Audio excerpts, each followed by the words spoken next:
नमस्कार दोस्तों, RL education पर आपका स्वागत है। आज का हमारा वीडियो कक्षा 12 की गणित के अध्याय 3 से संबंधित है और जिसका नाम है आयु यानी कि मैट्रिक्स। दोस्तों, इस चैप्टर के अंतर्गत हम एक वीडियो पहले बना चुके हैं जिसमें हमने 3.1 को पढ़ा था। आज का ये हमारा वीडियो आयु की डिटेल्स के बारे में यानी कि मैट्रिक्स की डिटेल हम देखने वाले हैं कि इसके कितने प्रकार होते हैं, इसमें कौन कौन सी संक्रिया लगती है, ताकि आपको चैप्टर को समझने में थोड़ी आसानी हो। तो दोस्तों, सबसे पहले देखते हैं कि आयु के प्रकार कितने होते हैं और इनको किस तरह से आपको लागू करना है क्वेश्चन को करते समय। तो दोस्तों, हमारा पहला प्रकार है पंक्ति आयु यानी पंक्ति मैट्रिक्स। तो क्या चीज़ है ये? इसका अर्थ है कि जैसा कि इसके नाम से स्पष्ट हो रहा है कि पंक्ति आयु है, यानी कि वह आयु जिसमें केवल एक पंक्ति हो। फॉर एग्ज़ाम्पल, जैसे आपको कोई देर की मैट्रिक्स 2, 5, 1, तो इसमें पंक्ति कितनी है? 1 है और स्तंभ कितना है? 3 है। बेसिकली इसको लिखने का तरीका ये होता है AIJ 1 into n, यानी कि इसमें पंक्तियों की संख्या सदैव 1 होगी, स्तंभों की संख्या ज़्यादा हो सकती है, 2 हो सकती है, 3 हो सकती है, 4 हो सकती है, उससे भी ज़्यादा हो सकती है। कहने का मतलब n तक स्तंभों की संख्या हो सकती है।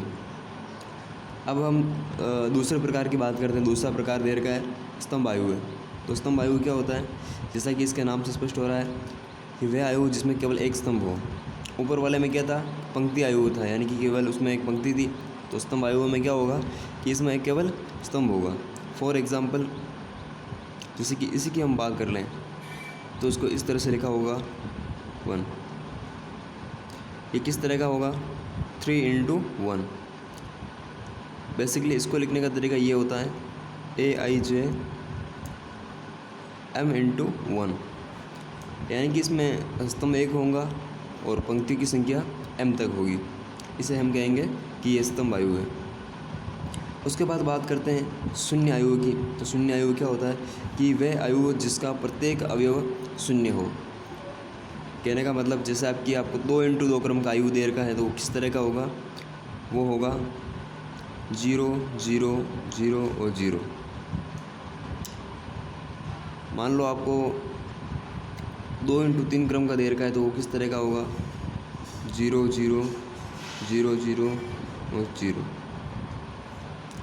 कहने का अर्थ है कि उसका प्रत्येक अवयव 0 होगा। अब इसको किस तरह से लिखा जाता है? इसको कैपिटल O से दर्शाया जाता है। ठीक है। अगला जो प्रकार है वो है वर्ग आयु है। तो इसका मतलब क्या होता है कि वह आयु है जिसमें पंक्ति और स्तंभों की संख्या समान हो। दोस्तों, हम लोग जानते हैं कि वर्ग किसे कहते हैं? वर्ग उसे कहते हैं जिसकी चारों भुजाएं बराबर होती है। तो इसी तरह से इसको भी हम समझ सकते हैं कि वर्ग आयु कह रहा है, तो वर्ग आयु किसको बोलेंगे? जिसमें पंक्ति और स्तंभों की संख्या समान हो, यानी कि वो या तो 1 into 1 क्रम का हो, या फिर 2 into 2 क्रम का हो, या फिर 3 into 3 क्रम का हो। कहने का अर्थ है कि जितनी उसमें पंक्तियाँ हैं उतना ही उसमें स्तंभ होने चाहिए। इस तरह का बनता है, जैसे कि 2 into 2 क्रम का है तो 2, 5, 3, 4, इस तरह से 2 into 2 क्रम का। ठीक है। अगला हमारा है वर्ग आयु। तो वर्ग आयु किसे कहते हैं, इसके बारे में हम देख लेते हैं। तो दोस्तों, वर्ग आयु वह है विकर्ण आयु के बारे में देख लेते हैं। विकर्ण आयु क्या होता है? विकर्ण आयु है कि वे वर्ग आयु जिसमें मुख्य विकर्ण के अवयवों के अतिरिक्त शेष सभी अवयव शून्य होते हैं। दोस्तों, इसमें ध्यान रखने वाली बात क्या है? इसने दे रखा है कि ये जो विकर्ण आयु होता है वो एक प्रकार का वर्ग आयु होता है, यानी कि उसमें पंक्ति और स्तंभों की संख्या समान होनी चाहिए। अगर हम 1 into 1 की बात करें तो ये मान लो अवयव होगा, जैसे कि कोई देर का है 5, तो इसके अंदर तो मुख्य विकर्ण का पता लगा ही नहीं सकते। जो संख्या देर की है वो स्वतः ही मुख्य विकर्ण ही होगी। 2 into 2 क्रम की बात करें तो ये किस तरह का होगा? यहाँ पर A11 होगा, यहाँ पर 0 होगा, यहाँ पर भी 0 होगा और यहाँ पर A22 होगा। इस तरह का आयु होगा। कहने का मतलब है कि जैसे कि 1 है, ये 0 है, ये 0 है, ये 2 है। तो मुख्य विकर्ण किसे कहते हैं? ये जो वाला एरो का निशान आप देख रहे हो, इसमें आने वाले जितने भी अवयव होंगे उनका कुछ न कुछ मान होगा, बाकी सब जीरो होंगे। अगर हम 3x3 वाले मैट्रिक्स की बात करें तो किस तरह का होगा? 2 0 0 0 5 0 0 0 3, इस तरह से। कहने का मतलब इसका मुख्य विकर्ण जो है ये वाला, इसके अवयव होंगे, बाकी सभी अवयव जीरो होंगे। चलिए अगला प्रकार देखते हैं। तो दोस्तों छठा प्रकार है अदिश आयुव। तो अदिश आयुव क्या है? तो वे विकर्ण आयु है जिसमें मुख्य विकर्ण के सभी अवयव समान हो। क्या दे रखा है कि वो विकर्ण आयु होना चाहिए एक तरह से। तो मानो अगर वो 3x3 क्रम का होगा तो किस तरह का होगा? उसमें जो भी संख्या दे रखी होगी वो बिल्कुल समान होनी चाहिए। जैसे कि यहाँ पर 3 दे रखे हैं तो यहाँ पर भी 3 होने चाहिए, यहाँ पर भी 3 होने चाहिए, बाकी सब जीरो होंगे, इस तरह से। यानी कि मुख्य विकर्ण के जितने भी अवयव होंगे वो सभी समान होने चाहिए। 2 क्रम का है अगर, तो वो किस तरह का होगा? एक है, जैसे कि इसको 4 मान लो आप, ये 0 0, ये भी 4। इस तरह से हम इसको निकाल सकते हैं कि अदिश आयु क्या होता है।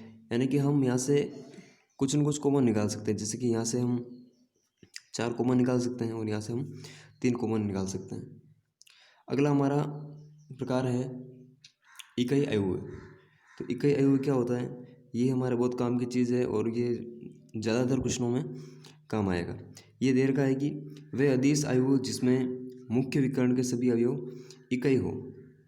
कहने का अर्थ है कि ये अदिश आयु का प्रकार है। अदिश आयु कौन सा है? ये वाला। इसके अंदर सभी अवयव समान थे, हमने देखा, लेकिन ये एक नहीं होते। लेकिन इसमें क्या होगा कि इसके जो भी अवयव होंगे वो एक होंगे। यानी 3x3 क्रम का है तो 1 0 0 0 1 0 0 0 1, इस तरह से। अगर 2x2 क्रम का है तो इसको 1 0 0 और 1, इस तरह से लिखा जाएगा। इसको हम आई से दर्शाते हैं। 3x3 क्रम का है तो उसको I3 से, और अगर 2x2 से है तो उसको I2 से दर्शाते हैं। ये हमारा हो गया इकाई आयु है। उसके बाद हम बात करते हैं त्रिभुजाकार आयु की। त्रिभुजाकार में 2 प्रकार फिर से दे रखे हैं। पहला प्रकार है ऊपरी त्रिभुजाकार आयु है और दूसरा प्रकार है निम्न त्रिभुजाकार आयु है। जैसा कि इसके नाम से स्पष्ट है, ऊपरी त्रिभुजाकार आयु है, यानी कि केवल ऊपर ऊपर ही इसके अवयव दे रखे होंगे। जैसे कि 2x2 क्रम का कोई अवयव है तो इसकी परिभाषा की हम बात करें अगर, तो क्या दे रखा है कि वे वर्ग आयु जिसमें मुख्य विकर्ण के नीचे सभी अवयव जीरो हों। 2x2 क्रम का होगा, जैसे कि ये 2 है, ये 3 है, ये 5 है, तो ये मुख्य विकर्ण हो गया। इसके ऊपर तो आपको अवयव दे रखे होंगे लेकिन नीचे क्या होगा? जीरो होगा। अगर हम 3x3 क्रम की बात करें तो उसमें क्या होगा? जिसमें कि 1, ये 2, ये 3 है, यहाँ पर 5 मान लो, ये 4 मान लो, यहाँ पर 2 मान लो, तो यहाँ पर भी जीरो होगा, यहाँ पर भी जीरो होगा और यहाँ पर भी जीरो होगा। कहने का अर्थ है कि ये इसके जो ऊपर ऊपर वाला है ये पार्ट ही अवयवों से भरा होगा, बाकी सब जीरो होंगे। इस तरह का शेप इसमें बनता है। उसका दूसरा प्रकार है निम्न त्रिभुजाकार आयु, यानी कि इसमें नीचे नीचे ही अवयव होंगे, ऊपर के सभी जीरो होंगे। जैसा कि इसमें हो रहा था इसका जस्ट उल्टा। जैसे कि ये 2 है, ये 5 है, ये 3 हो जाएंगे यहाँ पर और ये जीरो हो जाएगा। इस तरह का शेप इसमें बनेगा अगर हम 2x2 क्रम की बात करें तो। अगर हम 3x3 क्रम की बात करें तो वो किस तरह से होगा? हम इसी को ले लेते हैं। तो ये होगा आपका 1, ये 2 3, यहाँ पर 5 मान लीजिए, यहाँ पर 4 मान लीजिए, यहाँ पर कुछ भी मान लीजिए, जैसे कि 6 मान लिया आपने, तो ये भी जीरो होगा, ये भी जीरो होगा, ये भी जीरो होगा। यानी कि इसमें इस तरह शेप का मैट्रिक्स बनेगा।